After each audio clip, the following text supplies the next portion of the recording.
إن الحمد لله نحمده ونستعينه ونستغفره ونعوذ بالله من شرور أنفسنا ومن سيئات أعمالنا من يهده الله فلا مضل له ومن يضلل فلا هادي له وأشهد أن لا إله إلا الله وحده لا شريك له وأشهد أن محمدا عبده ورسوله يا أيها الذين آمنوا اتقوا الله حق تقاته ولا تموتن إلا وأنتم مسلمون يا أيها الناس اتقوا ربكم الذي خلقكم من نفس واحدة وخلق منها زوجها وبث منهما رجالا كثيرا ونساء واتقوا الله الذي تساءلون به والأرحام إن الله كان عليكم رقيبا يا أيها الذين آمنوا اتقوا الله وقولوا قولا سديدا يصلح لكم أعمالكم ويغفر لكم ذنوبكم ومن يطع الله ورسوله فقد فاز فوزا عظيما أما بعد وإن خير الكلام كلام الله وخير الهدي هدي محمد صلى الله عليه وسلم وإن شر الأمور محدثاتها وكل محدثة بدعة وكل بدعة ضلالة وكل ضلالة في النار أما بعد.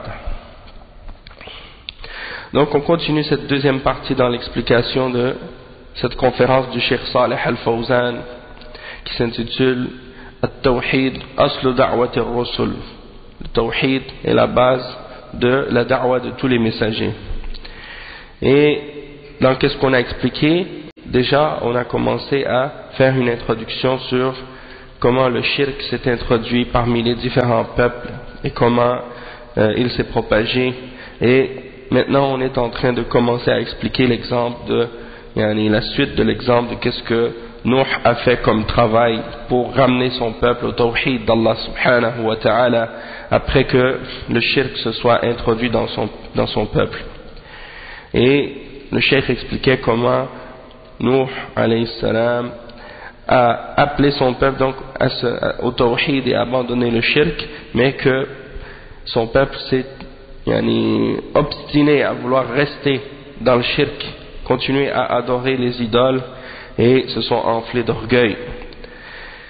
أي استمروا على عبادة هذه الصور ولم يقبلوا دعوة نوح عليه الصلاة والسلام واستكبروا عن الحق مع علمهم أنهم على الباطل وحملهم الكبر على عدم الاستجابة لنبي الله ورسوله نوح عليه الصلاة والسلام وقالوا كما قال سبحانه وقالوا لا تذرن آلهتكم ولا تذرن ودا ولا سواعا ولا يغوث ويعوق ونسرا وقد أضلوا كثيرا ولا تزد الظالمين إلا ضلالا. Donc, ils ont continué à adorer ces idoles, alors qu'ils savaient que c'était quelque chose de faux. Et c'est l'orgueil et l'arrogance qui les a poussés à ne pas répondre à l'appel du prophète d'Allah et du messager d'Allah, Nuh alayhi salatu wassalam. Et ils ont dit, n'abandonnez pas vos divinités, et n'abandonnez pas Wad, et Suwa', et Yarouth, et Ya'uq, et Nasr, qui étaient le nom des 5 divinités qu'ils adoraient, qui étaient des hommes pieux auparavant, et qu'ils avaient pris comme idole et comme intermédiaire entre eux et Allah dans l'adoration. Ensuite, Allah subhanahu wa ta'ala dit, et ils ont certes égaré beaucoup de gens. وَلَا تَزِدِ الظَّالِمِينَ إِلَّا ضَلَالًا. Et n'augmente les injustes qu'en égarement. Donc le cheikh il dit ensuite وكانت النتيجة كما ذكر الله جل وعلا في مواضع من كتابه أن الله أغرقهم جميعا بالطوفان وأنجى الله نبيه ورسوله نوحا عليه الصلاة والسلام ومن معه في السفينة فلم يبق إلا من كان مع نوح عليه السلام وأما بقية أهل الأرض فإن الله أغرقهم بالطوفان حيث تفجرت الأرض بالماء من تحتهم وانهمرت السماء بالمطر من فوقهم حتى على الماء وقمم الجبال حتى على الماء قمم الجبال وأصبحت الأرض كلها بحرا يموج بأمواج كالجبال فهلكوا جميعا إلا من كان مع نوح عليه الصلاة والسلام ممن أمره الله أن يجعلهم معه في السفينة ومن اتبعه من المؤمنين وهم قليل وجعل الله ذرية نوح هم الباقين. Donc le cheikh dit le résultat, qu'est-ce qui s'est suivi de ça, qu'est-ce qui est arrivé par la suite, hein? C'est qu'est-ce que Allah subhanahu wa ta'ala mentionne dans certaines parties de son livre, dans le Coran, que Allah subhanahu wa ta'ala les a tous noyés. Allah subhanahu wa ta'ala les a noyés avec le déluge qu'il a fait venir par la suite. Et il a sauvé son prophète, Nuh, alayhi salam, et ceux qui étaient avec lui sur le bateau, et tous les autres ont péri. Et il n'y a que il y en a très peu d'entre les hommes qui sont restés avec Nuh sur le bateau. Le reste ont été noyés par le déluge. Et toutes les sources d'eau qui existaient sur la terre sont sorties, l'eau a commencé à monter par en dessous d'eux, et les pluies torrentielles ont commencé à se déverser par-dessus leur tête, jusqu'à ce que l'eau atteigne le niveau des montagnes. Et donc, la terre entière était devenue comme un océan, haute avec des vagues hautes comme les montagnes, et ils ont tous péri, excepté Nuh, alayhi salam, et ceux qui étaient avec lui. Et donc, ça c'est l'exemple que c'est seulement les descendants de Nuh, alayhi salam, qui ont vécu et qui ont survécu par la suite. Le cheikh il continue à donner d'autres exemples avec les autres messagers. ثم جاءت قبيلة عاد العاتية المتجبرة التي أعطاها الله بسطة في الأجسام وسعة في الأرزاق وسارت على منهج سلفها من قوم نوح في عبادة الأصنام وبعث الله إليهم نبيه هودا عليه الصلاة والسلام يدعوهم إلى عبادة الله وترك عبادة ما سواه لكنهم قالوا سواء علينا أوعظت أم لم تكن من الواعظين إن هذا إلا خلق الأولين وما نحن بمعذبين. Donc, Cheikh explique que par la suite, il y a la tribu de Ad qui était très puissante, très forte, à laquelle Allah subhanahu wa ta'ala avait donné aux hommes de cette tribu des corps très grands, très forts, et leur a donné également beaucoup de subsistance, beaucoup de richesse. Et ils ont malheureusement suivi l'exemple du peuple de Nuh, et ils adoraient les idoles également. Alors Allah subhanahu wa ta'ala leur a suscité comme prophète le prophète Hud pour les appeler à l'adoration d'Allah seul, au tawhid, et à abandonner l'adoration de tout ce qui est en dehors d'Allah subhanahu wa ta'ala. Et Allah subhanahu wa ta'ala mentionne des versets dans Surat al-Shu'ara de 136 à 138 qui dit, et ils ont dit, le peuple de Hud ont dit, ça nous est égal que tu nous exhortes ou que tu ne sois pas du nombre de ceux qui exhortent, c'est-à-dire peu importe que tu nous rappelles, que tu nous mentionnes les signes d'Allah et que tu nous rappelles du châtiment d'Allah ou bien de la récompense, ça nous est égal. Et Allah subhanahu wa ta'ala dit, ça c'est le comportement des premiers, et il rejetait le message et il disait on ne sera pas du nombre de ceux qui seront châtiés. Il niait le châtiment d'Allah subhanahu wa ta'ala. Donc ça c'est la réaction de ce peuple à la da'wa de Hud. Donc on voit Nuh alayhi salam et Hud, quand ils appellent leur peuple, ils commencent par le tawhid, et c'est la priorité pour eux dans la da'wa. Et la question du shirk, c'est toujours le plus grand problème et la priorité dans les problèmes, contrairement parfois à ce qu'on remarque aujourd'hui dans les da'was de ceux qui prétendent appeler à l'islam, puis qui prennent le tawhid et la question de l'adoration d'autres que Allah comme étant quelque chose qui est secondaire, qui passe après, c'est pas important pour eux. Allah musta'an. Donc si on retourne à l'exemple des messagers avec leur peuple, on voit que pour eux la priorité c'est le tawhid. Donc ensuite le cheikh il dit فكانت النتيجة والعاقبة أن الله أرسل إليهم الريح العاتية تنزعهم على عظم أجسامهم وكبرها تنزعهم إلى الجو ثم تنكسهم على رؤوسهم وتدق أعناقهم على الأرض حتى صاروا كأعجاز نخل منقعر فأصبحوا جاثمين على الأرض وأصبحوا لا يرى إلا مساكنهم ونجى الله نبيه هودا ومن اتبعه من المؤمنين. Donc, qu'est-ce qui a été le résultat? C'est que Allah subhanahu wa ta'ala leur a envoyé des vents très forts, qui les élèvent, qui les soulèvent et qui les jettent dans le ciel. Malgré qu'ils ont des corps très grands et très forts, ces vents les prennent et les élèvent dans le ciel et les fait retomber sur leur tête. Et ils se brisent le cou sur la terre en retombant.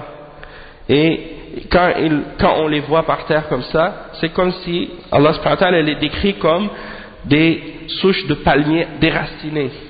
Comme des troncs de palmiers ou des souches de palmiers déracinées. Et ils étaient là gisant, leur corps mort gisant sans vie sur la terre. Et tu ne voyais que leur demeure qui reste. C'est-à-dire, eux, tout le monde est mort, il ne reste plus personne. Et il n'y a que leur maison qui reste comme témoin de qu'est-ce que ces gens-là faisaient auparavant. Et Allah subhanahu wa ta'ala a sauvé son prophète Hud et ceux qui le suivaient parmi les croyants. ثم جاءت ثمود القبيلة الجبارة القوية بما أعطاها الله من التمكين في الأرض في ديار الحجر وديار ثمود المعروفة فصاروا على الشرك وعبادة غير الله سبحانه وتعالى فبعث الله نبيه صالحا عليه الصلاة والسلام يدعوهم إلى عبادة الله وترك عبادة ما سواه ولكنهم كذبوه واقترحوا عليه أن يأتي بآية معجزة تدل على صدقه فجعل الله على يده الناقة معجزة له وكانت ناقة عظيمة تشرب الماء الذي ترده القبيلة وتسقيهم بدله اللبن وتترك لهم الماء في اليوم الآخر كما قال الله تعالى لها شرب ولكم شرب يوم معلوم ونهاهم أن يتعرضوا لها فقال فذروها تأكل في أرض الله ولا تمسوها بسوء فيأخذكم عذاب أليم. Donc le cheikh il explique ensuite que est venue la tribu de Samoud et c'était une tribu encore une fois qui était très forte à laquelle Allah subhanahu wa ta'ala avait donné une force sur la terre, une stabilité sur la terre. Et ils avaient même bâti leur demeure à partir du roc. Ils avaient creusé leur maison et leur demeure à partir des gros rochers. Et ils habitaient dans ces endroits-là. Donc c'était des gens qui avaient une grande force, la tribu de Samoud. Mais ils sont tombés dans le shirk et dans l'adoration d'autres que Allah subhanahu wa ta'ala. Alors, Allah subhanahu wa ta'ala leur a envoyé son prophète Salih alayhi salatu wassalam pour les appeler à l'adoration d'Allah seul et d'abandonner tout ce qui est adoré en dehors d'Allah subhanahu wa ta'ala, mais ils l'ont traité de mensonge, ils l'ont traité de menteur. Et le peuple de Salih, ils ont suggéré qu'il ramène un miracle ou une preuve pour montrer qu'il est véridique dans ce qu'il prétend et dans ce qu'il appelle à faire. Alors Allah subhanahu wa ta'ala leur a donné un miracle et ce miracle c'était une grande chamelle et cette chamelle elle buvait tout l'eau qu'il possédait, tout l'eau que cette tribu possédait, eh bien cette chamelle elle était immense et elle buvait tout.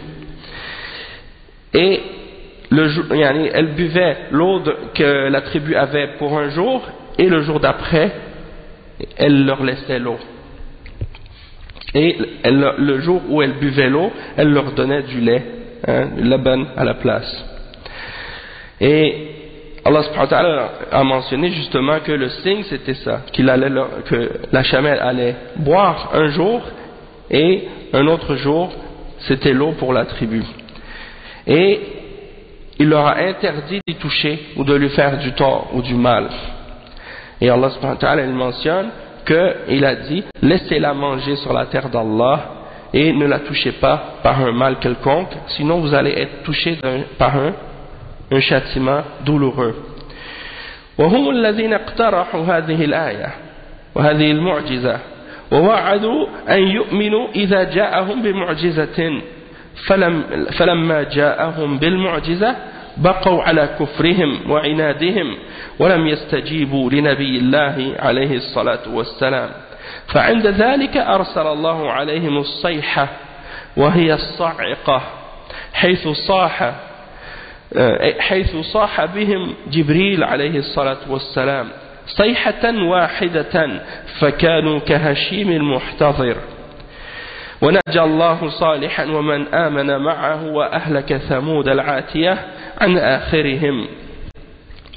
Donc le cheikh il explique que c'était eux-mêmes qui avaient donné comme suggestion ce miracle. C'était eux-mêmes qui avaient proposé ce miracle à leur prophète.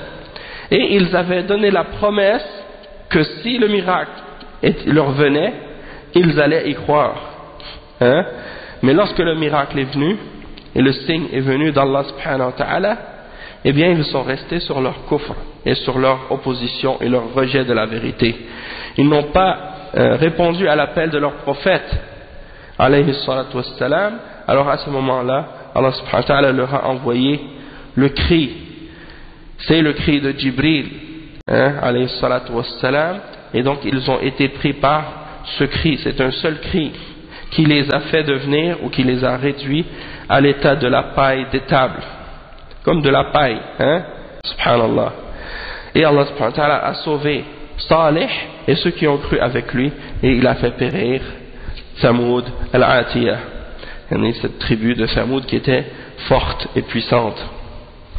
ثم جاء قوم لوط الذين كانوا يرتكبون فاحشة ما سبقهم بها أحد من العالمين وهي إتيانهم الذكور باللواط فنهاهم نبي الله لوط عليه الصلاة والسلام عن هذه الفاحشة لكنهم أصروا عليها فأهلكهم الله بعقوبة لم يوقعها بغيرهم من الأمم وهي أن رفع الله ديارهم إلى عنان السماء ثم قلبها عليهم ومطرهم بحجارة من سجيل فجاءت قبيلة Donc ça c'est l'histoire qui vient par la suite, l'exemple du peuple de Lot. L'exemple du peuple de Lot qui faisait un péché qu'aucun autre peuple dans le monde ne les avait précédés à faire, c'est-à-dire d'assouvir leur désir charnel avec les hommes au lieu de se marier avec des femmes, en plus du shirk qu'ils commettaient. Bien entendu, le shirk c'est plus grave que ça, puisque le shirk c'est le seul péché que Allah ne pardonne pas, mais quand même ce péché-là, à cause de sa laideur, et à cause du dégoût qu'il amène et qu'il provoque, eh bien Allah subhanahu wa ta'ala l'a mentionné comme étant une fahisha, et que c'était quelque chose de tellement laid et que personne avant ce peuple avait commencé à le faire dans le monde entier. Donc Allah subhanahu wa ta'ala leur a envoyé un prophète, le prophète Lot, pour les rappeler au tawhid et pour leur interdire cette fahisha, mais ils ont persisté à le faire, et ils ont été châtiés par un châtiment d'Allah subhanahu wa ta'ala qu'aucun autre peuple n'a subi également. C'est un châtiment qu'ils ont subi, qu'ils ont reçu, qu'aucun autre peuple n'a subi. C'est que Allah subhanahu wa ta'ala a soulevé leur demeure dans les airs, dans le ciel, et qu'il les a renversées et les a fait retomber sur elles-mêmes, et qu'il a fait pleuvoir sur eux une pluie de pierres. Donc ça c'est l'exemple de ce qui est arrivé à ce peuple. وجاءت قبيلة مدين التي بعث إليهم شعيب عليه الصلاة والسلام يدعوهم إلى عبادة الله وعدم ظلم الناس في حقوقهم والبخس في المكاييل والموازين ولكنهم لم يقبلوا فأهلكهم الله عز وجل بالرجفة فأصبحوا في دارهم جاثمين ونجى الله نبيه شعيبا والذين معه برحمة منه ثم بعث الله بعدهم موسى وأخاه هارون. Donc le cheikh il dit ensuite que est venue la tribu de Madian et Allah leur a envoyé comme prophète le prophète Shu'aib alayhi salatu wassalam pour les appeler à l'adoration d'Allah seul et pour leur interdire ou leur ordonner de cesser l'injustice qu'ils faisaient sur les droits qu'ils avaient sur les gens. C'est-à-dire qu'est-ce qu'ils faisaient? Ils prenaient de l'argent illicite parce qu'ils trompaient ou ils trichaient dans la balance et dans le poids et dans la mesure. Quand ils vendaient ou quand ils prenaient, ils trichaient avec les balances et ils trichaient également dans les mesures et ils prenaient injustement les biens des gens de cette façon. Et donc leur prophète Shu'aib leur a interdit ces choses-là, leur a interdit le shirk et leur a interdit l'injustice qu'ils faisaient, mais ils n'ont pas accepté le message. Alors Allah subhanahu wa ta'ala les a fait périr par ar-rajfa, par un cataclysme, et on les a retrouvés leurs corps morts gisant dans leur demeure eux aussi. Et Allah subhanahu wa ta'ala a sauvé son prophète Shu'aib et ceux qui étaient avec lui par une miséricorde de sa part. ثم بعث الله من بعدهم موسى وأخاه هارون إلى فرعون الذي ادعى الربوبية واستذل بني إسرائيل واستعبدهم فدعاه موسى وهارون إلى الله فاستكبر وعاند وهدد وأوعد فأغرقه الله وقومه في البحر فهلكوا عن آخرهم ونجى الله موسى وهارون وأتباعهما. Donc le cheikh il dit que par la suite Allah subhanahu wa ta'ala a suscité Moussa et son frère Haroun à Pharaon qui avait prétendu posséder des attributs de souveraineté divine, qui s'était déclaré être le Rabb, Allah al-Musta'an, et il avait assujetti et il avait fait devenir les fils d'Israël esclaves dans son pays. Alors Moussa et Haroun sont partis vers lui pour l'inviter à Allah subhanahu wa ta'ala, pour l'appeler à Allah subhanahu wa ta'ala.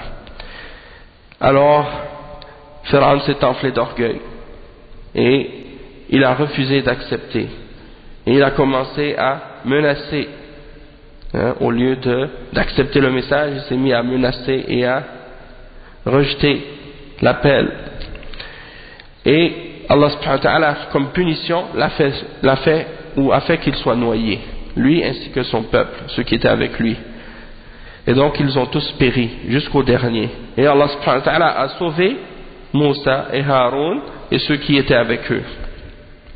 ثم تتابعت الرسل عليهم الصلاة والسلام من بعد موسى وهارون في بني إسرائيل تدعوهم إلى توحيد الله وترك عبادة ما سواه فيهتدي من أراد الله له الهداية وتقوم الحجة على من كابر وعانده فالخير موجود ولله الحمد ولا ينقطع فالله جل وعلا يبقي من أهل الخير بقية من أتباع الرسل عليهم الصلاة والسلام ولا يخلي الأرض من أهل الإيمان وأهل التوحيد هذا ما كان من الأمم السابقة.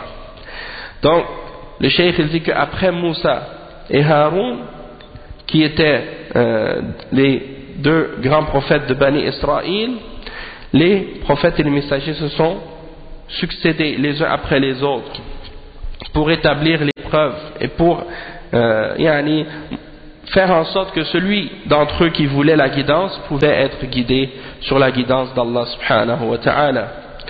Et pour établir la preuve contre celui qui s'était enflé d'orgueil et qui rejetait obstinément le message. Et le cheikh il dit que le bien il est toujours présent par la grâce d'Allah et il ne s'arrête jamais. Allah subhanahu wa ta'ala a fait en sorte qu'il y ait toujours un restant parmi les hommes sur la terre, parmi les hommes du bien qui suivent les messagers d'Allah. Donc la terre ne sera jamais, jusqu'à la fin des temps, elle ne sera jamais exempte où il n'y aura pas un temps où il n'y aura pas de gens qui ont la foi, excepté, bien entendu, à la fin des temps, la terre ne sera pas exempte où il n'y aura pas une absence complète des gens de la foi sur la terre et des gens du tawhid. Et là, c'est l'exemple qu'on a mentionné, c'est les exemples des peuples qui nous ont précédés, parmi les exemples des différentes nations et des différents peuples qui ont reçu la da'wa des messagers précédents. Maintenant, le cheikh il va commencer à nous donner l'exemple des Arabes et qu'est-ce qui est arrivé avec eux. Il dit وأما العرب في الجزيرة فهم منقسمون في عبادتهم فمنهم من تبع اليهود ومنهم من تبع النصارى في مشارف الشام والعراق واليمن المجاورين لأهل تلك الديار أو تلك الأديان فكذلك منهم المجوس والمجاورون للفرس ومنهم الوثنيين الذين يعبدون الأصنام وقسم من العرب بقوا على دين إسماعيل بن إبراهيم عليهما الصلاة والسلام وكانوا في أرض الحجاز ولكن ظهر فيهم رجل ترأس عليهم وكان متنسكا وعابدا يقال له عامر بن لحي الخزاعي فوثق الناس به ولكن ذهب إلى الشام من أجل العلاج فرأى أن أهل الشام يعبدون الأصنام فاستحسن هذا الأمر وتأثر بما رآه في تلك البلاد فجاء إلى أرض الحجاز ومعه جملة من الأصنام جلبها من الشام وجاء الشيطان أيضا ودله على مواضع أصنام قوم نوح التي كانت مطمورة تحت التراب بعد الطوفان فحفرها ووزعها على أحياء العرب. Donc le cheikh il dit en ce qui concerne les Arabes à l'époque dans la péninsule arabe, ils étaient tous divisés dans leurs adorations, dans leurs différentes formes d'adoration qu'ils pratiquaient et dans leurs différentes religions et croyances. Certains d'entre eux suivaient les juifs, certains d'entre eux suivaient les chrétiens et ça c'était dans les différentes régions de Cham, de l'Irak, du Yémen et dans les contrées avoisinantes. Donc ils suivaient les différentes religions de ces peuples-là qui étaient dans les régions avoisinantes. Parmi eux, il y avait aussi ceux qui suivaient les Majous de la Perse. Et parmi eux, il y avait également des idolâtres, des païens qui adoraient les idoles. Donc il y avait différentes catégories parmi eux et différentes pratiques, différentes croyances parmi les Arabes. Ils n'étaient pas sur une seule religion unique et ils étaient tous dans le shirk et dans la confusion. Mais il y a bien entendu un groupe d'entre eux qui restait sur la religion d'Ismaïl ibn Ibrahim aussi. Donc ce qu'on appelle al-Hunafa, qui restent sur la religion du Tawhid, et ils étaient sur la terre de la région qu'on appelle al-Hijaz, la région qui au bord de la mer Rouge, ou bien dans cette région-là. Walakin, donc, mais par contre, qu'est-ce qui est arrivé, c'est que parmi eux, il y a un homme qui est venu qui démontrait une certaine piété ou adoration, faisait des adorations et des choses de ce genre, qui s'appelle Amr ibn Luhay al-Khuza'i. Et les gens ont eu confiance en lui. Et une fois, lorsqu'il était malade, il est allé se faire traiter en Syrie, dans la région qu'on appelle Ash-Sham. Et il a vu les gens de cette région adorer des idoles. Et il a trouvé que c'était quelque chose de bien, ce qu'il faisait. Alors, qu'est-ce qu'il a fait? Il a été influencé par ça. Il a vu les gens faire ça, alors il a pensé à ramener ses idoles avec lui, à Mecca. Donc, qu'est-ce qu'il a fait? Il a ramené ses idoles, et le shaitan aussi lui a indiqué l'endroit où les statues ou les images que le peuple de Noé adorait, l'endroit où ces statues se trouvaient. Il les a déterrées et il les a fait ressortir. Et il les a distribuées parmi les différentes tribus des Arabes. Et donc c'est à ce moment-là que ces gens-là ont dévié de la religion d'Abraham, alayhi salatu wassalam.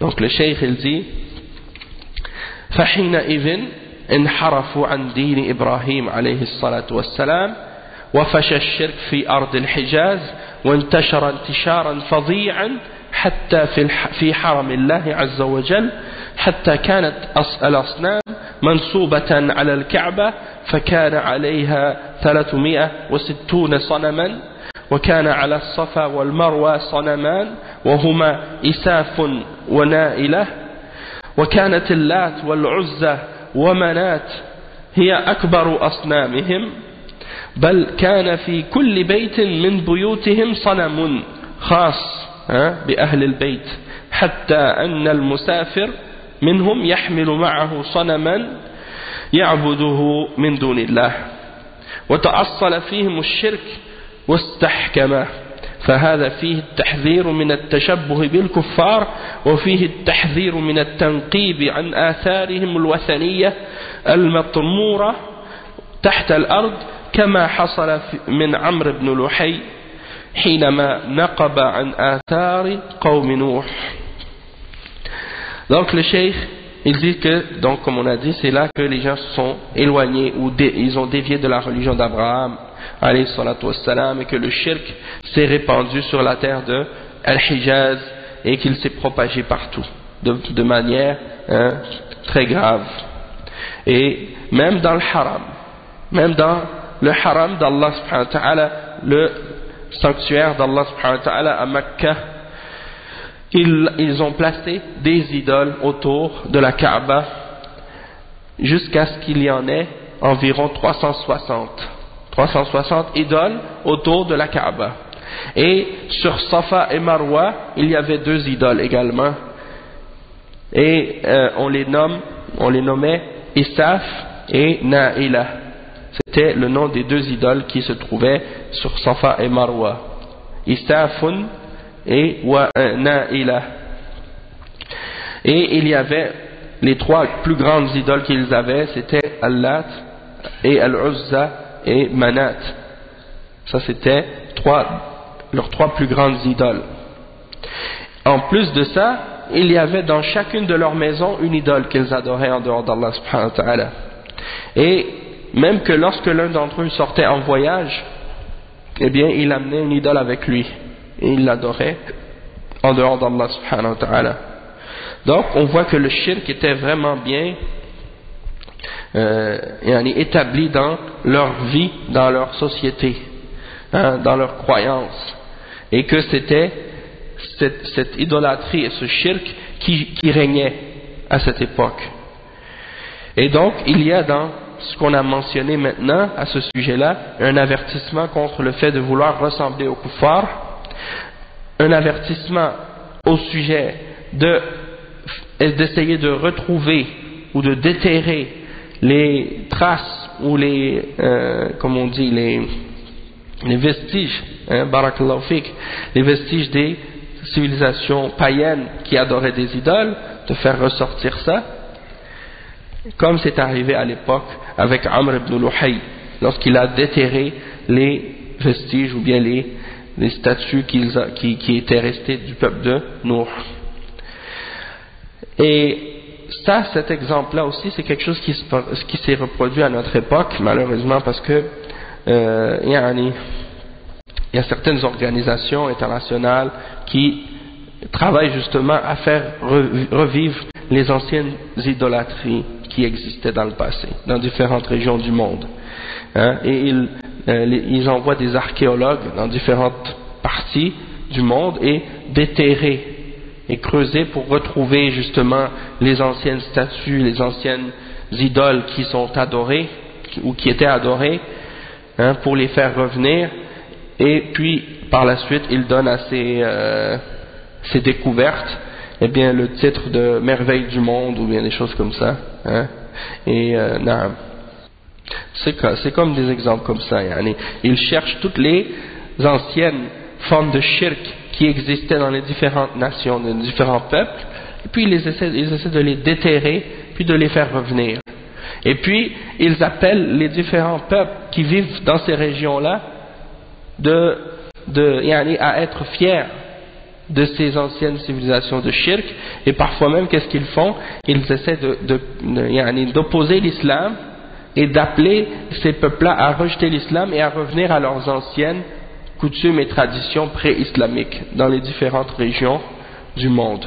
Donc par exemple, quand c'est en Afrique de l'Ouest, ils vont faire revenir toutes les anciennes statues et les anciens vestiges de qu'est-ce que les gens faisaient comme soi-disant art, et ils encouragent aussi ces peuples-là à faire des statues pour vendre aux touristes ou bien des choses comme ça, alors qu'on sait que ça c'est des choses qui sont contraires à l'islam.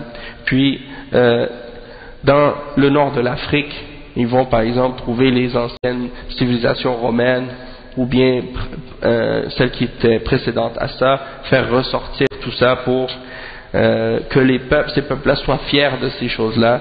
En Égypte, ils vont faire revivre les anciennes statues des pharaons et des choses de ce genre. En Irak, ils vont faire déterrer ou ressortir les statues des Babyloniens puis de ces anciennes civilisations, et ainsi de suite, pour faire en sorte que les gens se rattachent à ces formes de shirk anciennes qui existaient dans ces différentes civilisations-là pour combattre le tawhid et la religion d'Allah subhanahu wa ta'ala. Donc ça fait partie des ruses du shaitan aussi, pour éloigner les peuples du tawhid et les rattacher au shirk et essayer de les ramener au shirk. Et le cheikh il dit وهذا ما كان عليه أهل الأرض قبل بعثة محمد صلى الله عليه وسلم كانوا على الشرك والكفر إلا بقايا من أهل الكتاب انقرضوا قبل البعثة كما جاء في الحديث أن الله جل وعلا نظر إلى أهل الأرض فمقتهم عربهم وعجمهم إلا بقايا من أهل الكتاب كانوا على دين المسيح عليه الصلاة والسلام الدين الصحيح الذي لم يحرف ولكنهم انقرضوا فبقي الناس في جاهلية جهلاء وضلالة عمياء. Donc le cheikh il dit que ça c'était l'état de la terre avant la venue du prophète Muhammad sallallahu alayhi wa sallam. Les gens étaient tous dans le kufr et dans le shirk, excepté un petit nombre qui était resté parmi les gens du livre et qui sont disparus juste avant la venue du prophète Muhammad sallallahu alayhi wa sallam. Donc, comme c'est mentionné dans le hadith, que Allah subhanahu wa ta'ala a regardé aux habitants de la terre, il a regardé les habitants de la terre et il les a tous détestés, les arabes et les non-arabes, excepté un petit groupe qui restait parmi les gens du livre, qui restait fidèles aux enseignements de la religion de Al-Masih alayhi salatu wassalam, c'est-à-dire sur la vraie religion de Al-Masih, la vraie religion de Jésus qui n'avait pas été falsifiée.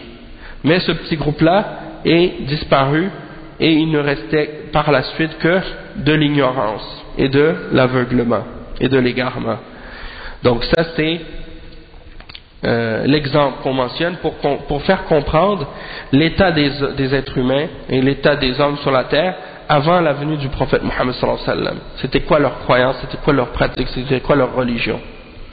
Puis ensuite le cheikh il dit فعند ذلك تدارك الله عباده بالرحمة فبعث رسوله محمدا صلى الله عليه وسلم خاتم النبيين وإمام المرسلين فبعثه من أم القرى من مكة مهاجر إبراهيم وإسماعيل ومن جوار بيت الله العتيق بعثه بدين إبراهيم عليه الصلاة والسلام ودعوة التوحيد كما قال تعالى وما أرسلناك إلا رحمة للعالمين فهو رحمة الله عز وجل للعالمين كان إرساله إنقاذا للبشرية من الهلاك بعد أن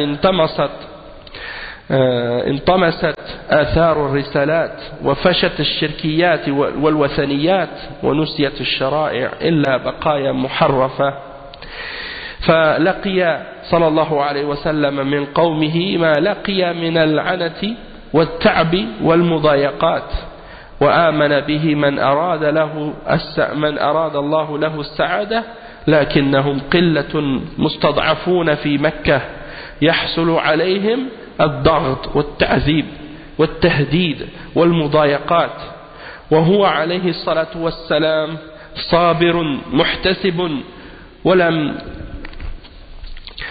يثن عزمه عن دعوته أي تعب أو مشقة أو أي طمع يعرض عليه فكان عليه الصلاة والسلام يعرض نفسه على القبائل في موسم الحج ويتتبع منازل الحجاج يبلغ رسالة ربه ويطلب منهم أن يؤوه ويناصروه لأجل أن يبلغ رسالة ربه ولم ييأس صلى الله عليه وسلم.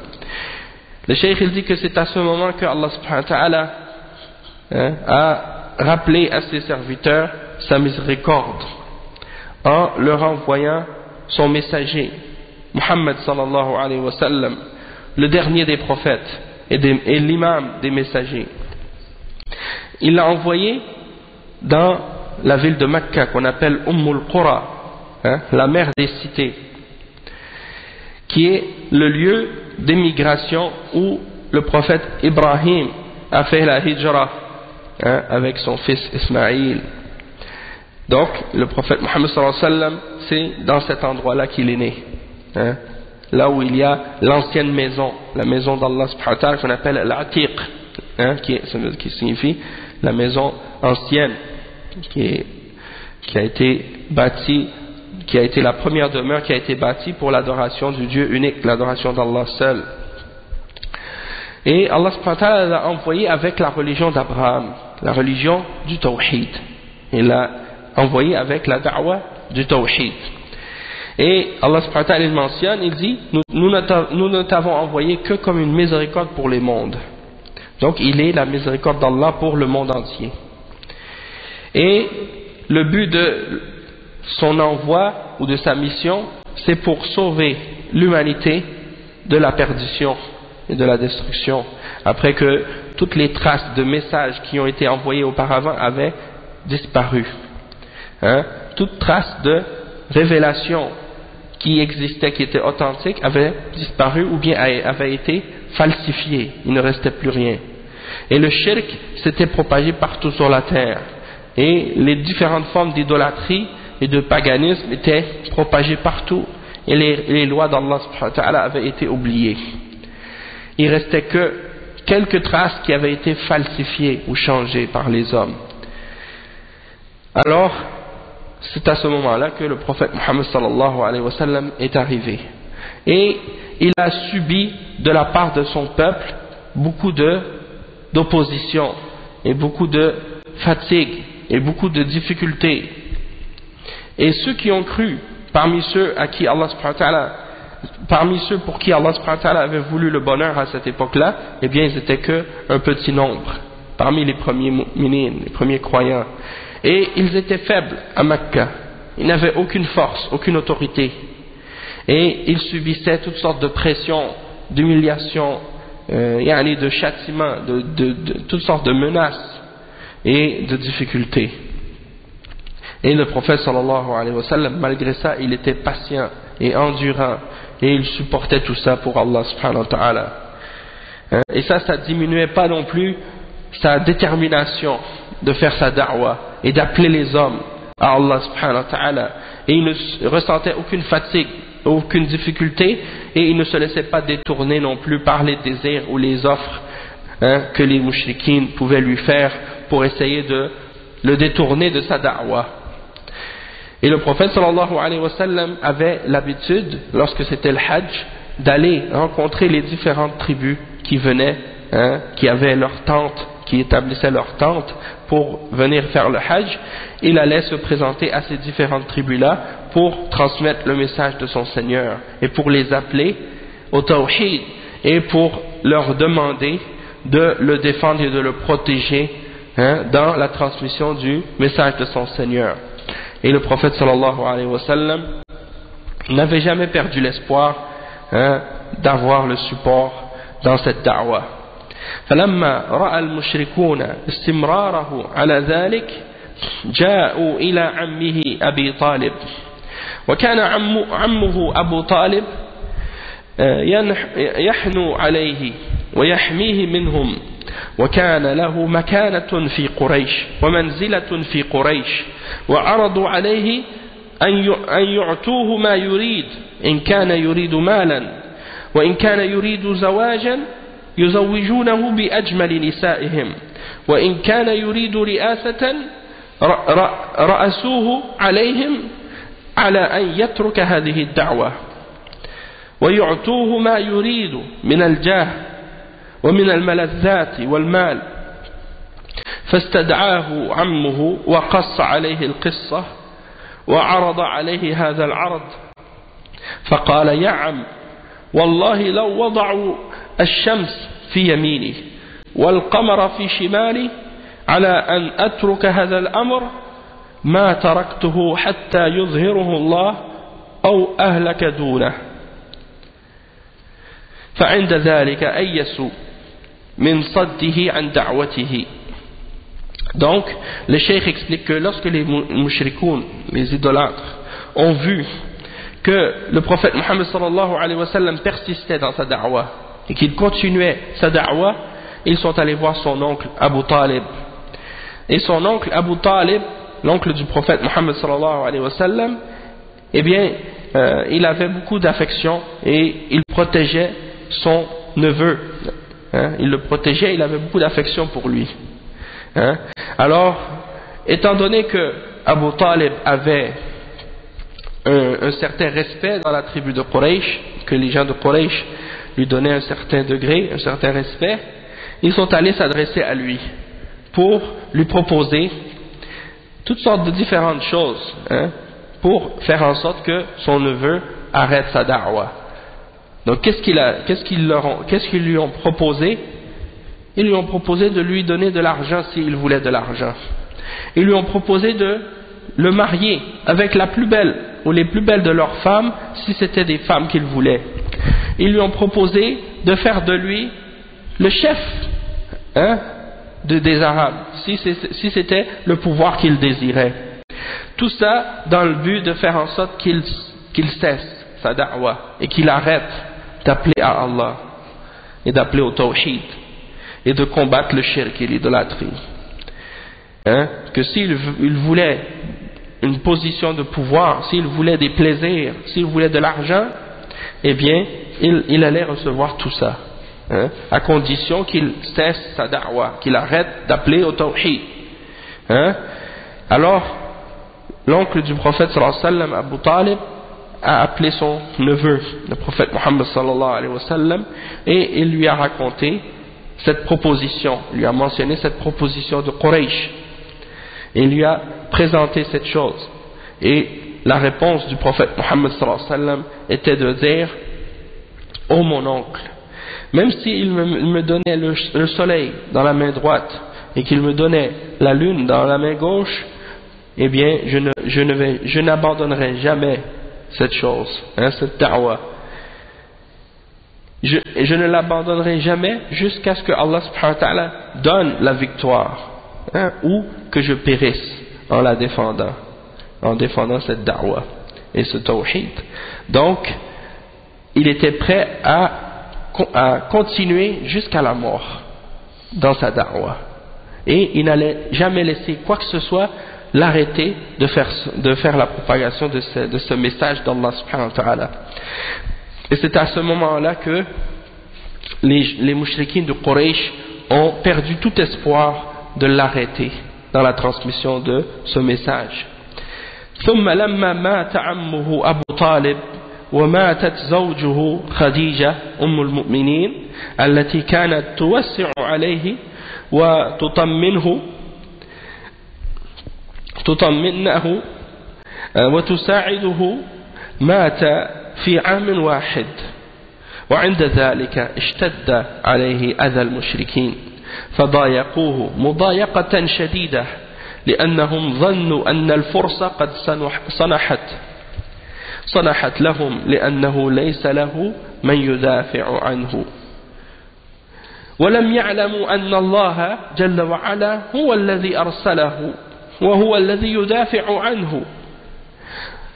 Donc le cheikh il dit que qu'est-ce qui est arrivé par la suite, c'est que son oncle qui le protégeait et son épouse, la mère des croyants, Khadija radiyallahu anha, sont morts tous les deux la même année. La même année. Alors c'est à ce moment-là que les nuisances et le mal que les mouchriquines lui faisaient ont commencé à se multiplier et devenir de plus en plus durs. Parce qu'ils ont vu que du moment que son oncle est mort, eh bien, ils ont cru que c'était le bon moment de commencer à mettre plus de pression, de lui donner plus de difficultés et plus de problèmes, parce que celui qui le défendait et qui le protégeait, eh bien, il était mort. Donc, ils ont cru que c'était le bon moment maintenant de commencer à vraiment lui donner plus de difficultés. Mais ils n'ont pas su que c'est Allah qui l'a envoyé. Ils n'ont pas compris que c'était Allah subhanahu wa ta'ala qui l'avait envoyé et que c'était lui, Allah subhanahu wa ta'ala, qui le défendait. فخرج إلى الطائف على يعني لعله يجد من يناصره ولم يجد فيهم إلا المقابلة السيئة وردوا عليه ردا قبيحا وأغروا العبيد والسفهاء ليرموه بالحجارة فعاد صلى الله عليه وسلم إلى مكة ولم يتمكن من دخولها إلا في جوار المطعم ابن عدي من كبراء قريش فدخل مكة في جوار المطعم ابن عدي حصل له هذا وأكثر منه فيقول له مولاه زيد بن حارثة الذي كان مصاحبا له في رحلته إلى الطائف لما أراد الرجوع إلى مكة كيف ترجع إليهم وقد أخرجوك يا رسول الله فقال له يا زيد إن الله جاعل لهذا الأمر فرجا ومخرجا. Donc le cheikh, qu'est-ce qu'il dit? Ensuite il explique que le prophète sallallahu alayhi wa sallam est sorti vers la ville de Taïf et il espérait trouver à cet endroit-là quelqu'un pour le défendre, quelqu'un qui allait le supporter dans sa da'wa. Il n'a retrouvé là-bas que du mal. Il n'a été accueilli que par une mauvaise accueil. Et ils ont même refusé son appel d'une manière tellement laide, du fait que qu'est-ce qu'ils ont? Ils ont envoyé contre lui les enfants et les esclaves et les faibles d'esprit parmi eux pour le chasser en lui lançant des pierres. Alors le prophète Muhammad sallallahu alayhi wa sallam est retourné à Mecca, et encore là, même pour revenir à Mecca, il n'a pas été capable de rentrer excepté avec la protection de Al-Mut'am ibn Adi qui faisait partie des grands de Quraysh. Alors il est rentré à Mecca sous la protection de Al-Mut'am ibn Adi. Et ça c'est un exemple de qu'est-ce qui s'est passé au prophète sallallahu alayhi wa sallam, et il est arrivé bien plus que ça encore comme épreuve et comme difficulté, et même que le servant du prophète sallallahu alayhi wa sallam, Zayd ibn Haritha, celui qui était le compagnon de voyage du prophète sallallahu alayhi wa sallam lorsqu'il est parti à Taïf, lorsqu'il a voulu revenir à Mecca, il a demandé au prophète sallallahu alayhi wa sallam, ô messager d'Allah, comment peux-tu revenir vers eux alors qu'ils t'ont chassé et qu'ils t'ont expulsé? Alors le prophète sallallahu alayhi wa sallam a dit, ô Zayd, Allah subhanahu wa ta'ala va donner à cette religion une délivrance et une issue. Et il dit, وبقي عليه الصلاة والسلام مع قريش يدعوهم إلى الله ويأمرهم بعبادة الله وينهاهم عن الشرك ويعرض نفسه على القبائل في موسم الحج لعله يجد من يناصره.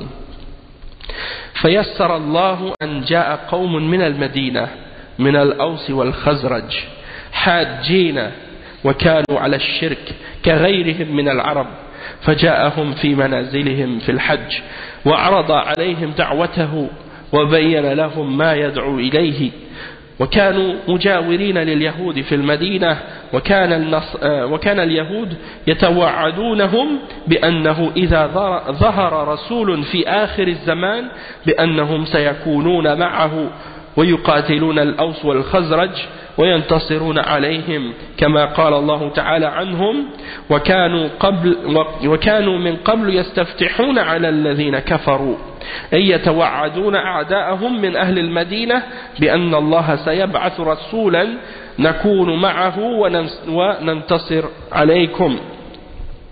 فلما رأى أهل المدينة الرسول صلى الله عليه وسلم وسمعوا كلامه قالوا إن هذا الذي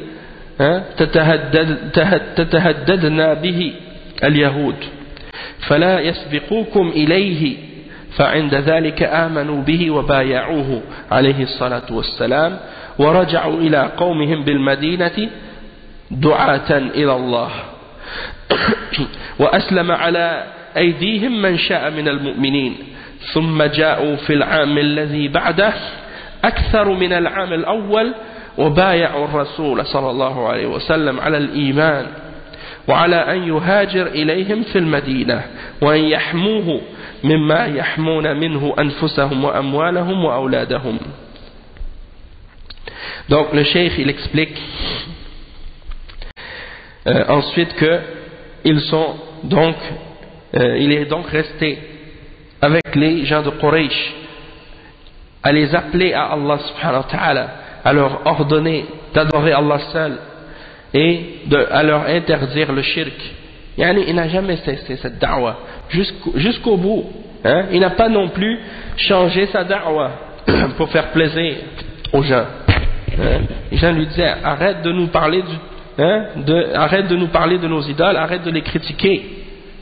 Il n'a pas dit ok ça y est je vais arrêter.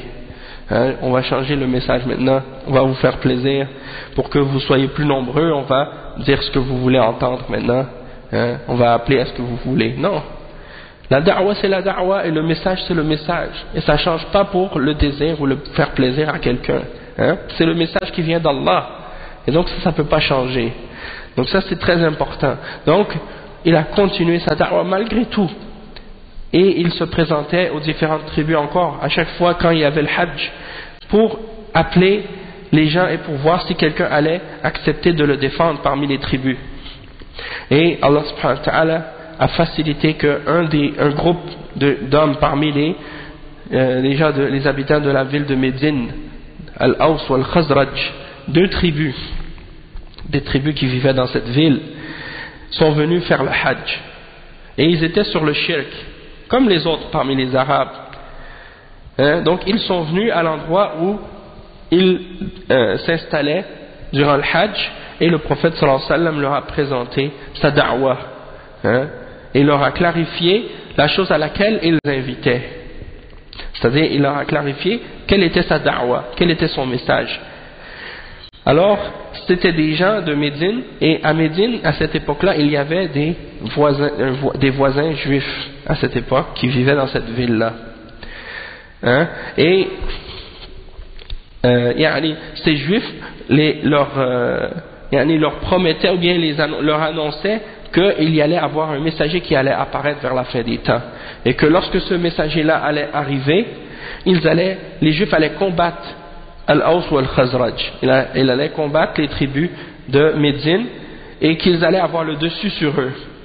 Et Allah subhanahu wa ta'ala mentionne ça dans le verset 89 dans Surat Al-Baqarah, lorsqu'il dit وَكَانُوا مِن قَبْلُ يَسْتَفْتِحُونَ عَلَى الَّذِينَ كَفَرُوا, c'est-à-dire avant la venue du prophète Muhammad sallallahu alayhi wa sallam, il disait aux Arabes, les Juifs disaient aux Arabes, un messager va venir et on va croire en lui et on va vous combattre et on va avoir le dessus sur vous, avec ce messager là.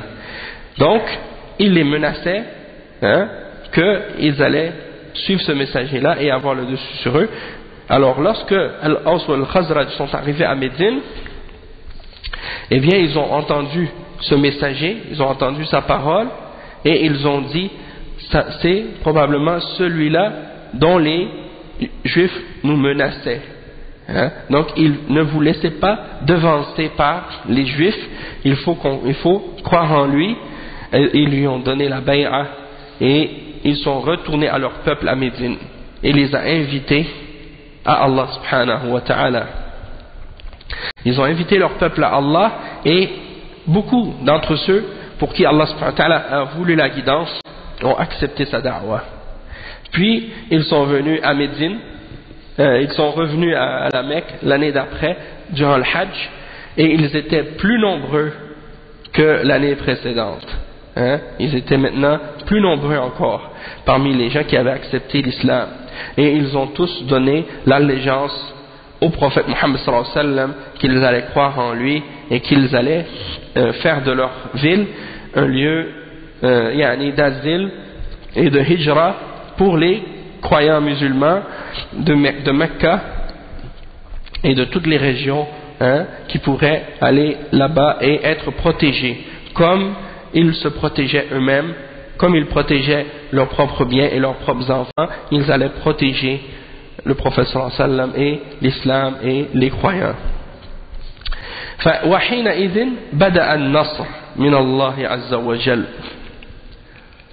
وجعل الله لنبيه فرجا ومخرجا ثم إن الرسول صلى الله عليه وسلم أذن لأصحابه بالهجرة إلى المدينة فهاجر من هاجره ثم أذن لرسوله صلى الله عليه وسلم بالهجرة فهاجر من مكة إلى المدينة ولحق بصحابته من المهاجرين والأنصار وتكون عنده صلى الله عليه وسلم جيش من أهل الإيمان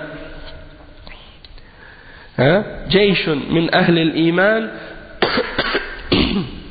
من أهل التوحيد وحينئذ شرع الله له الجهاد لإعلاء كلمة الله وبعد أن بلغت الدعوة واستبانت المحجة ولم يبق إلا الجهاد وحينئذ شرع الله لرسوله صلى الله عليه وسلم الجهاد حيث وجد الأنصار القوة والشوكة والمنعة وحصلت معارك بينه وبين المشركين وكانت الحرب بين المسلمين وأعدائهم سجلا يمحق الله بها الكفار أو سجالا يمحق الله بها الكفار ويظهر بها المسلمين إلى أن جاء عام الحديبية وخرج الرسول صلى الله عليه وسلم بأصحابه معتمرا في ذي القعدة فلما علمت قريش بمقدمه هو وأصحابه اعتبروا هذه غضاضة في حقهم إذا سمحوا له بالدخول إلى مكة فمنعوا الرسول صلى الله عليه وسلم من الدخول. Donc le cheikh il explique ensuite que c'est à ce moment-là que la victoire a commencé à venir. Allah subhanahu wa ta'ala a fait en sorte que la victoire arrive de la part d'Allah subhanahu wa ta'ala, de sa part à ce moment-là, et il a donné une délivrance et une issue à son messager et à sa da'wah sallallahu alayhi wa sallam. Et il a donc permis par la suite à son messager, aux compagnons en premier, il a permis aux compagnons en premier de faire la hijra et d'aller à Médine, puis il a donné par la suite la permission au messager d'Allah sallallahu alayhi wa sallam, c'est-à-dire Allah a permis à son messager de faire la hijra par la suite et de quitter Makka pour aller à Al-Madina et rejoindre ses compagnons parmi les Muhajirin et les Ansar, les habitants de Al-Madina qui avaient cru en lui. Et c'est à ce moment-là qu'il a organisé son armée parmi les gens du Tawhid et de la foi. Et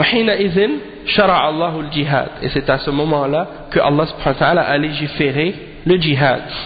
Donc le djihad, c'est une législation d'Allah subhanahu wa ta'ala. C'est un ordre d'Allah subhanahu wa ta'ala, dans le but d'élever la parole d'Allah subhanahu wa ta'ala. Après bien entendu que la da'wa a été clarifiée et expliquée avec les preuves, il ne restait plus que le djihad et la lutte dans le sentier d'Allah subhanahu wa ta'ala. Alors, c'est à ce moment-là que donc Allah subhanahu wa ta'ala a légiféré cette adoration qui est le djihad, et au moment où, bien entendu, après que les Ansar aient suffisamment, bien entendu, de force, hein, et qu'ils soient capables de le faire. Et c'est à ce moment-là que beaucoup de guerres, hein, et de combats se sont produits entre les musulmans et les mushrikines. Il y a eu plusieurs combats entre eux. Et donc parfois c'était les mu'minines qui avaient le dessus, et c'est arrivé qu'il y a eu aussi des défaites, mais il y a eu une année par la suite qui s'est présentée, qui est l'année où le prophète sallallahu alayhi wa sallam avait décidé de sortir avec ses compagnons pour aller faire la Umrah dans le mois de Dhul Qa'dah, et cette année-là on l'a appelée par la suite Am al-Hudaybiyah, parce que à l'endroit qu'on appelle al-Hudaybiyah, ils ont signé un pacte, hein, et une entente de paix. D'accord? Donc, lorsque le prophète sallallahu alayhi wa sallam est parti avec ses compagnons pour aller faire la Umrah, les mushrikines de Quraysh n'ont pas accepté ça. Ils n'ont pas voulu les laisser rentrer à Mecca. Ils les ont arrêtés à cet endroit-là. Alors, le cheikh il explique ensuite, il continue, il explique la suite. Il dit وحاول صلى الله عليه وسلم أن يتفاوض معهم فأبوا وفي النهاية تم الصلح بينهم على أن يرجع هذا العام ويعتمر من العام القادم.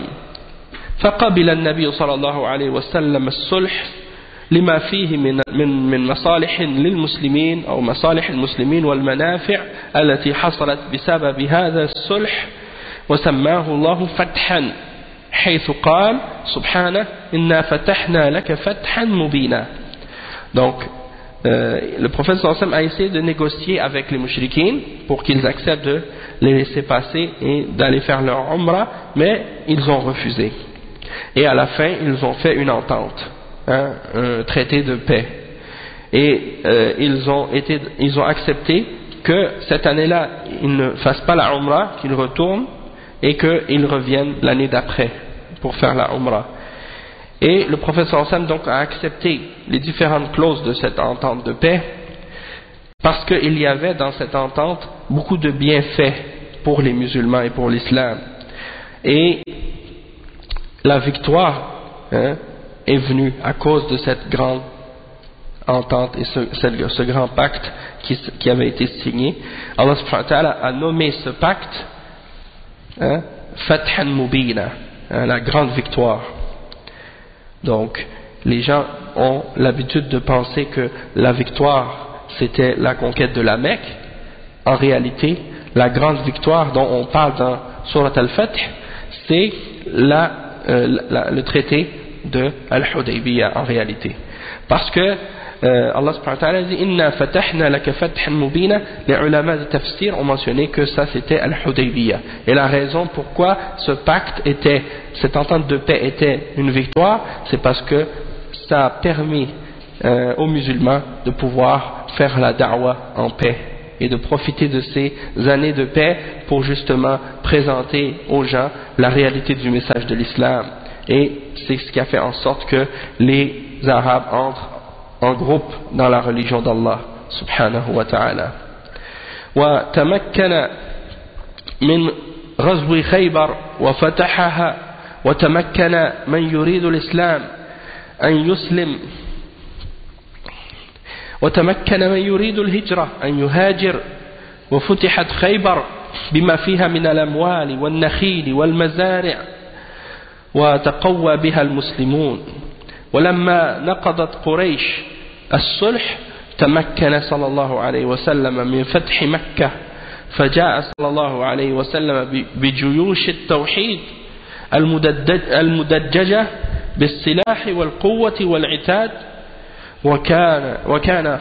وكان خرج منها قبل سنوات قليلة مستخفيا وكان خرج منها قبل سنوات قليلة مستخفيا ليس معه إلا أبو بكر الصديق رضي الله عنه ودليلهما عامر بن فهيرة. وفتح الله مكة لرسوله صلى الله عليه وسلم، وأنزل الله سبحانه وتعالى إذا جاء نصر الله والفتح، فدخل صلى الله عليه وسلم مكة ظافرا مظفرا، وأصبحت مكة تحت ولاية الرسول صلى الله عليه وسلم، وأزال الله عنها ولاية الكفار كما قال الله تعالى: وهم يصدون عن المسجد الحرام وما كانوا أولياءه إن أولياؤه إلا المتقون ولكن أكثرهم لا يعلمون. Donc le cheikh explique que par la suite le prophète sallallahu alayhi wa sallam a été capable de combattre Khaybar et de conquérir Khaybar. Et ceux qui ont voulu se convertir à l'islam ont pu se convertir à l'islam, et ceux qui ont voulu faire la hijra ont pu faire la hijra, et Khaybar a été conquise par la suite, la ville de Khaybar, avec ce qu'elle contenait comme richesse, comme bien, et comme des palmiers qui produisent des dattes et ainsi de suite, et également des terres cultivables.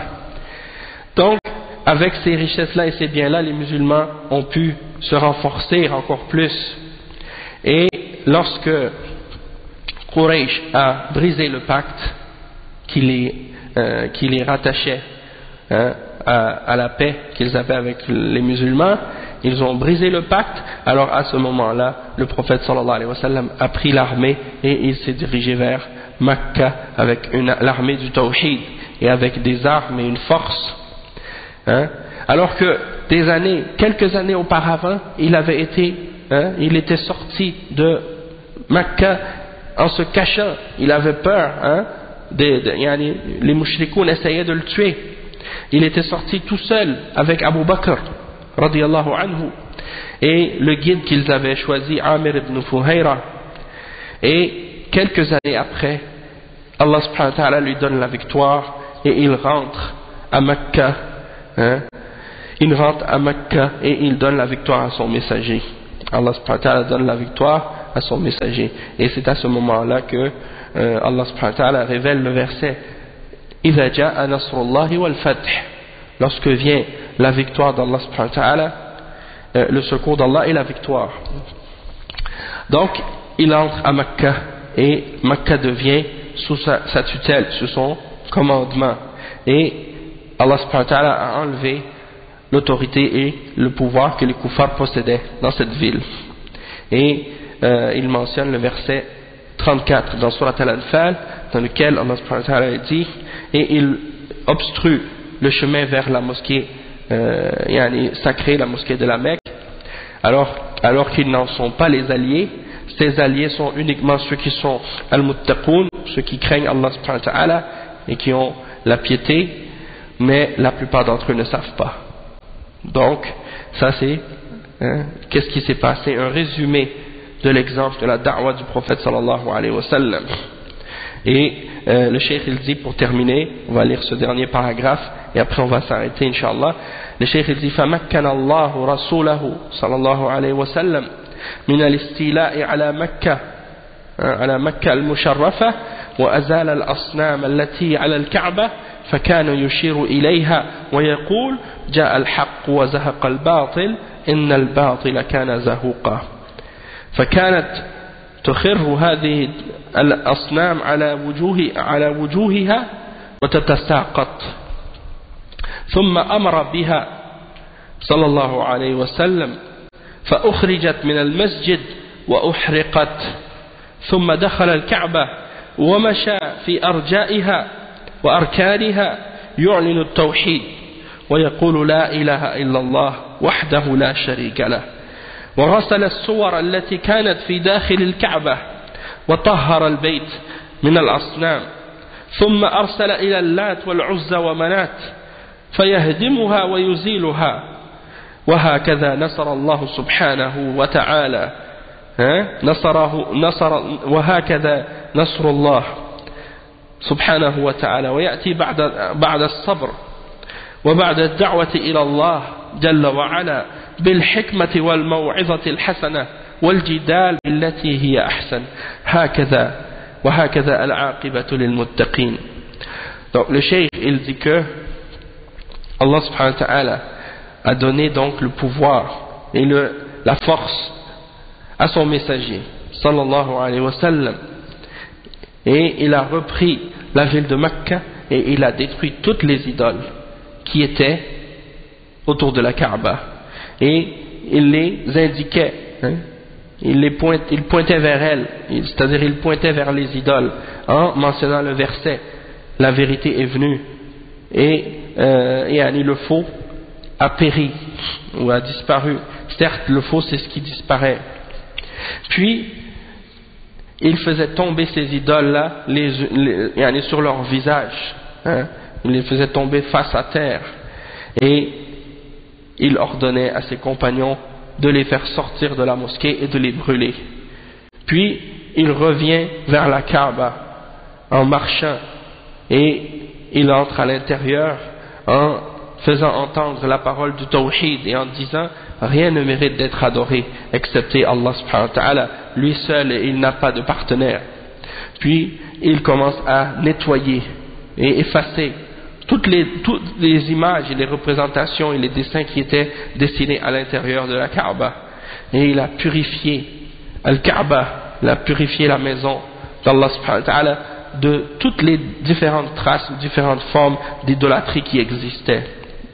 Et ensuite il a envoyé certains de ses sahaba pour aller détruire les autres idoles qui étaient à différentes régions parmi les idoles des Arabes comme Al-Lat et Al-Uzza et Manat. Donc les sahaba sont partis avec des régiments et ils ont détruit et fait disparaître ces différentes idoles des différentes régions des tribus des Arabes. Et c'est ainsi que Allah subhanahu wa ta'ala fait qu'il donne sa victoire à ses serviteurs lorsqu'ils font preuve de patience et d'endurance après avoir appelé les gens au tawhid avec sagesse et avec bonne exhortation et après avoir discuté avec eux de la meilleure manière. Eh bien la bonne conclusion vient toujours aux serviteurs pieux d'Allah subhanahu wa ta'ala. Donc ça c'est un résumé de l'exemple de la da'wah du prophète Muhammad sallallahu alayhi wa sallam et comment il a appelé au tawhid et comment il a subi durant toute cette période beaucoup d'épreuves et de difficultés dans ce chemin-là et comment il a tenu tête et comment il a été patient et persévérant et endurant dans cette da'wah et comment Allah subhanahu wa ta'ala lui a donné la victoire par la suite. Et tout ça c'est des exemples pour nous à suivre dans l'exemple de la transmission du message de cette religion de l'islam qui est le tawhid et qui nous rappelle que c'est la base de notre religion et le principe fondamental de cette religion d'Allah subhanahu wa ta'ala et qu'il faut donc lorsqu'on appelle les hommes à Allah débuter et commencer et se concentrer sur ce message là et sur cette da'wah là parce que c'est la clé du paradis. Donc on va s'arrêter pour l'instant à cet endroit là et on continuera pour terminer la suite de cette conférence Inch'Allah à la prochaine intervention bi'iznillah. Donc on s'arrête ici. Subhanakallahumma wa bihamdik ashhadu an la ilaha illa ant astaghfiruka wa atubu ilayk wa barakallahu fikum wa jazakumullahu khairan wassalamu alaykum wa rahmatullahi wa barakatuh.